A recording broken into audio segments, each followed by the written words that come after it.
Hey guys, welcome back to my channel.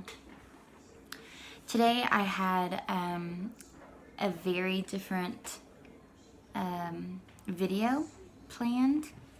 Just another toy review, another box opening of some cute toys. But I woke up with a really heavy heart for yesterday's events. It was a really weird Valentine's Day to have, and it didn't quite sink in until this morning. Yesterday I found out that my grandfather has leukemia. He's 88 and has chosen not to receive treatment because it is just as dangerous to his health as having leukemia.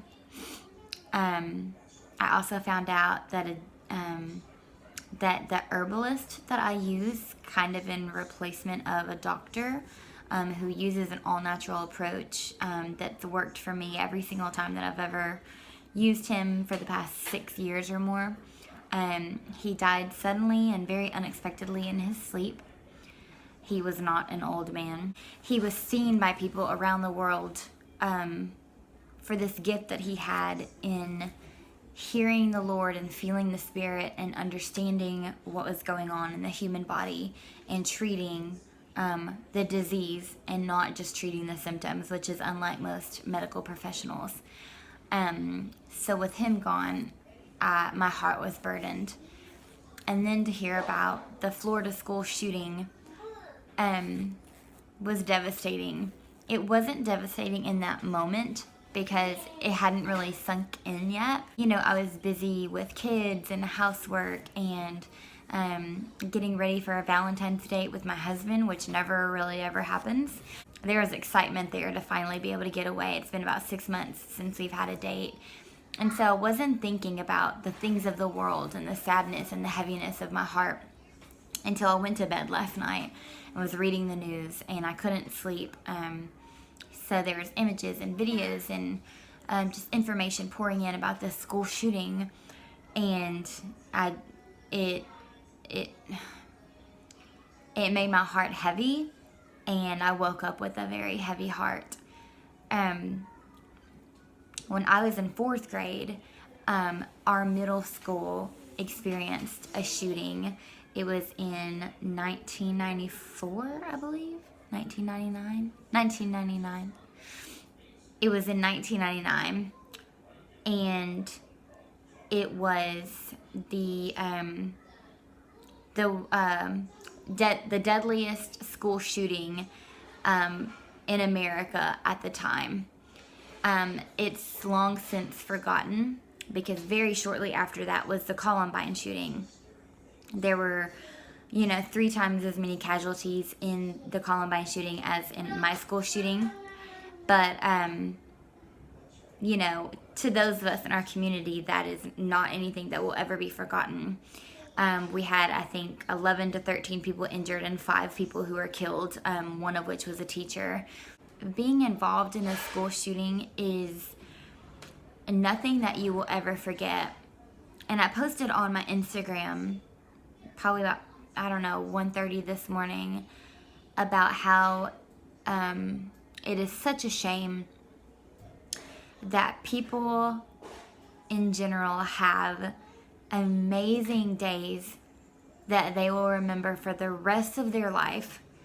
Their wedding day, the day they get engaged, the day they have their first child, the day they see their first country, the day that they have grandchildren. Like, these are days that are amazing and unforgettable. And it's a shame that those days lie beside days of tragedy, that they lie beside something as terrible as a school shooting, whether it be when you're an elementary student like at Sandy Hook, or whether it be when you're a senior high student like at the school in Florida that happened yesterday. It's a shame regardless, because that never not becomes a part of your story. It affects you every day for the rest of your life, because you are a person who is involved in a shooting, and one way or the other, whether good or bad, you're affected by it, and it's a shame. And to be someone in a community who went through something like that, it burdens our hearts every time something like this happens and we're made aware of it. It's a burden, because all we know to do is hang our heads and pray and cry. To pray and to cry and to wish that those kids did not have to join the club, the unfortunate club of kids who will carry this story for the rest of their lives, like we did, like we do. It's a club that we wouldn't wish on anybody in the world. It's a position that we wish no other child would ever have to put themselves in or to be in for the rest of their lives. Because like I said, it's something that you don't forget.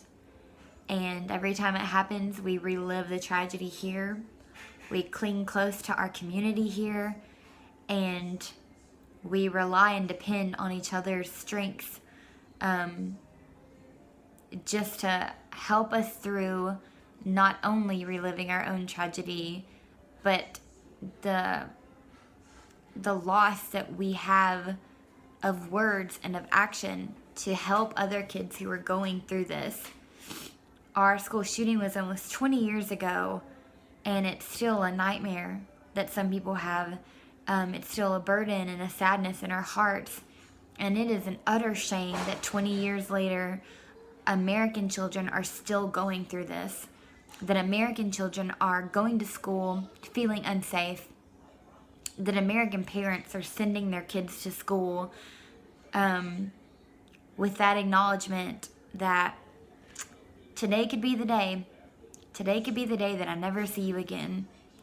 Or even worse, that American parents send their kids to school thinking, well, that could never happen here. It can happen anywhere. I live in a small town, in a safe community, one that's always been strong, especially 20 years ago, that was not violent, that was not known for any murderous activities or anything of the sort. And it can happen anywhere. It can happen anywhere. I don't want parents to send their kids to school in fear, and I don't want students to be in fear, but I also don't want people to be so naive as to think that this couldn't happen to them, because it can. And there's not answers. I don't know. I'm not political enough to fight or to argue gun control. I'm not a therapist or an FBI profilist in any way, shape, or form to know these are the things that can stop this from happening. These are the signs. These are the this and the that. Because there's no control over what people think and how they choose to act, and to what they do with their anger and their sadness and their grief and their depression. We all act in different ways. Whenever we're bullied, we all act in different ways. When we're depressed, we all act in different ways whenever we've lost a parent, no matter what age that is. And it's hard to, I think, profile, well, these are the kids that are going to do this. These are the adults that are going to do this. So I'm not the kind of person that's going to put that in a box. I don't really know why I made this video. I guess just to bring about awareness and maybe some encouragement to the students or anybody, the 10 people who watch this video. It's just that we've been through this before. Not just my school and my community, but all over the United States now. It's becoming no longer a rare occurrence. And almost every single time that it happens, whether it be at a school or a nightclub or a church, it's labeled as the worst in U.S. history. And how many of those cases that are labeled the worst in U.S. history is going to be followed by another one that's the worst in U.S. history, that will be followed by another one that is the worst in U.S. history. I don't know how many of those it's going to take to figure out what to do or how to stop the problem. And I don't know if there ever will be a thing that stops or solves the problem. So all I know to say is to just believe that it can happen anywhere, but you're not in control because God is. So I encourage you to just kiss your babies every night and to hug them. And when you send them off to school, you tell them that you love them. And if you feel like they shouldn't be in public school, then you find a way for them to do something alternative.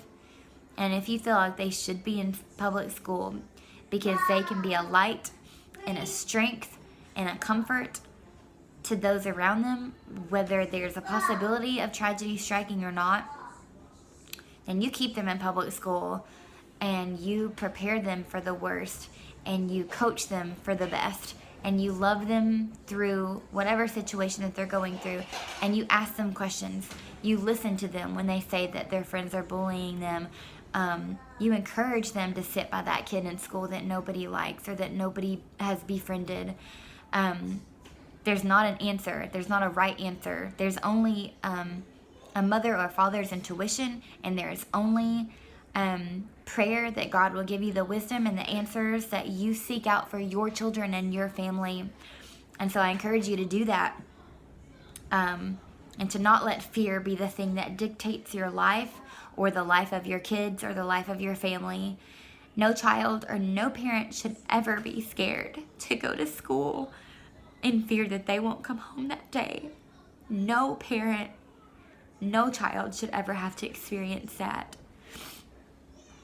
So let's figure out how to make our schools safe again, our children feel safe again, and our parents feel comforted by the fact that a school was supposed to be a second home to a child, and sometimes it's the only home that a child has.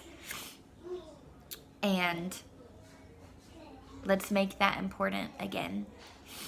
Thank you guys so much for watching. I hope that this did not bore you or anger you in any way. It's just my thoughts as someone who's gone through this before. It is just my thoughts and my prayers and my peace and my encouragement and my comfort to those that are severely affected by this news today, and that maybe woke up with a heavy heart and a burden just like I did. Please come back. I'm not going to ask you to click like. I'm not going to ask you to subscribe. I'm just going to ask you to pray. I'm going to ask you to think. I'm going to ask you to reflect. I'm going to ask you to send light and love to those who are suffering and who are hurting. Whatever your source of peace or comfort may be, I ask that you seek that out today on behalf of those who don't know how and who can't muster the strength to do it for themselves. Thank you.